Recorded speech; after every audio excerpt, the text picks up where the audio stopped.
વિજુ જોનાર્ગ નામના social media account પરથી post share કરવામાં આવી છે, જેમાં રબારી સમાજની દીકરીઓને સોશિયલ મીડિયાનો ઉપયોગ બંધ કરવા માટે વિવાદિત ફરમાન કરવામાં આવ્યું છે। આ પોસ્ટમાં લખવામાં આવ્યું છે કે રબારી સમાજની જે પણ બેન દીકરીઓ સોશિયલ મીડિયા એટલે કે ઇન્સ્ટાગ્રામ, સ્નેપચેટ, ફેસબુક જેવી એપનો ઉપયોગ કરી રહી છે તે હવેથી કાયદેસર બંધ થશે।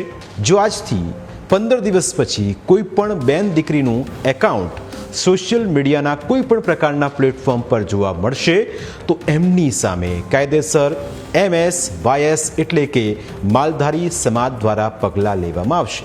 તમે જેટલો ટાઈમ સોશિયલ મીડિયાને આપો છો એટલો ટાઈમ જો વાંચવામાં આપશો તો તમારા મા બાપનું તેમજ સમાજનું નામ આગળ વધશે।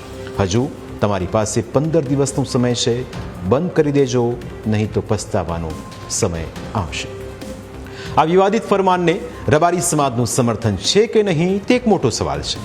બીજી તરફ હિસ્ટ્રી ઓફ રબારી અને રબારી કલ્ચર નામના એક સોશિયલ મીડિયા યુઝરે લખ્યું છે કે રબારી સમાજમાં દિવસે ને દિવસે દીકરીઓના ભાગવાના કિસ્સા વધી રહ્યા છે। દરેક રબારી સમાજના મા બાપ અને ભાઈઓને વિનંતી છે કે બહેન દીકરીઓને શિક્ષણ સાથે ઉજળા સંસ્કાર અને આપણી ઉજળી સંસ્કૃતિ વિશે માહિતગાર અવશ્ય કરે।